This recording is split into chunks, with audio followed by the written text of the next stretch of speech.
রাসূলুল্লাহ সাল্লাল্লাহু আলাইহি সাল্লামের সময়ে শ্যাম দেশ বলতে যেসব অঞ্চলকে বোঝানো হতো তার মধ্যে অন্যতম ফিলিস্তিন ভূখণ্ড। শ্যাম দেশ এবং বিশেষ করে বাইতুল মুকাদ্দাস ও তার আশেপাশের এলাকা সম্পর্কে রাসূলুল্লাহ সাল্লাল্লাহু আলাইহি সাল্লামের বেশ কিছু ভবিষ্যৎবাণী আছে।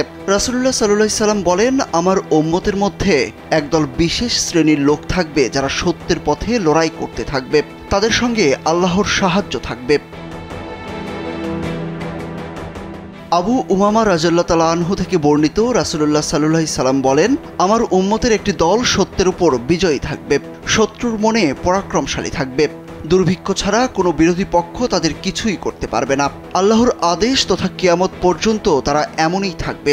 সাহাবায়ে কেরাম জিজ্ঞেস করলেন, হে আল্লাহর রাসূল, তারা কোথায় থাকবে? রাসূলুল্লাহ সাল্লাল্লাহু আলাইহি সাল্লাম বলেন, তারা বাইতুল মুকাদ্দাস ও তার আশেপাশেই থাকবে।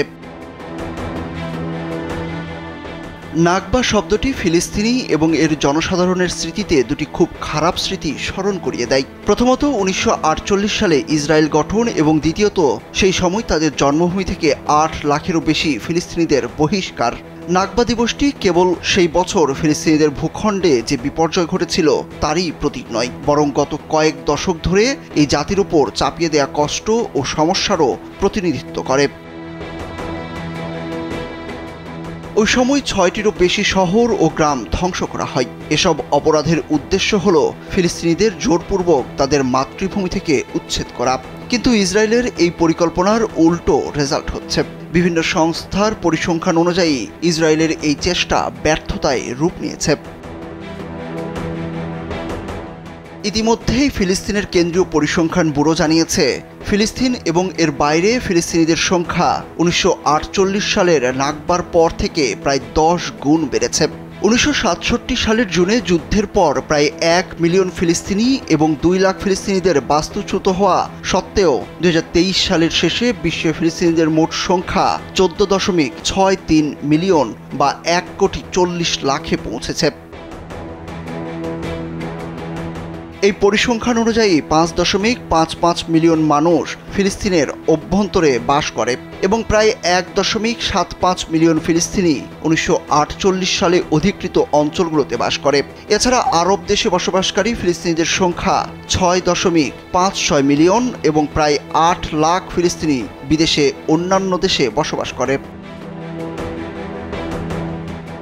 ফিলিস্তিনি পরিসংখ্যান ব্যুরোর বিবৃতিতে আরও বলা হয়েছে, এভাবে ফিলিস্তিনে ফিলিস্তিনিদের সংখ্যা প্রায় 7.3 মিলিয়নে পৌঁছেছে, যেখানে ইহুদির সংখ্যা 2023 সালের শেষ নাগাদ ছিল 7.2 মিলিয়ন।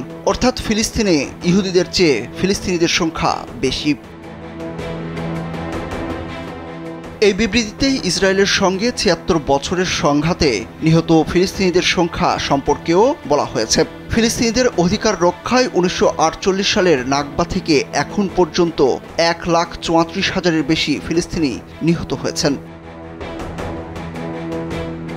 এই প্রতিবেদন অনুসারে 2000 সাল থেকে 2024 সালের 30 এপ্রিল আল আকসা ইস্তিফাদার শুরু পর্যন্ত নিহত ফিলিস্তিনিদের সংখ্যা ছিল প্রায় 46,000 এবং অবরুদ্ধ গাজা উপত্যকায় গত 7 অক্টোবর থেকে চলতি বছর পর্যন্ত নিহত হয়েছেন 35,000-এরও বেশি ফিলিস্তিনি। কয়েক দশক আগে আন্তর্জাতিক চাপ এবং প্রতিরোধ ছাড়াই ফিলিস্তিনিদের সঙ্গে যা তা করতে পেরেছে ইসরায়েল, কিন্তু এখন যত দিন যাচ্ছে ফিলিস্তিনিরা চ্যালেঞ্জ বাড়িয়ে দিচ্ছে। আগে শুধু ফিলিস্তিনিদের সঙ্গে লড়াই হতো, কিন্তু এখন ফিলিস্তিন থেকে লেবানন, ইয়েমেন এবং ইরাক পর্যন্ত বিভিন্ন প্রতিরোধ ফ্রন্টকে মোকাবেলা করতে হচ্ছে। আন্তর্জাতিকভাবেও ব্যাপক চাপে পড়েছে ইসরায়েল। শুধু তাই নয়, স্বাধীন রাষ্ট্র হিসাবে ফিলিস্তিনকে স্বীকৃতি দিতে শুরু করেছে ইউরোপের বিভিন্ন দেশ। সুরজ আহমেদ, কালবেলা।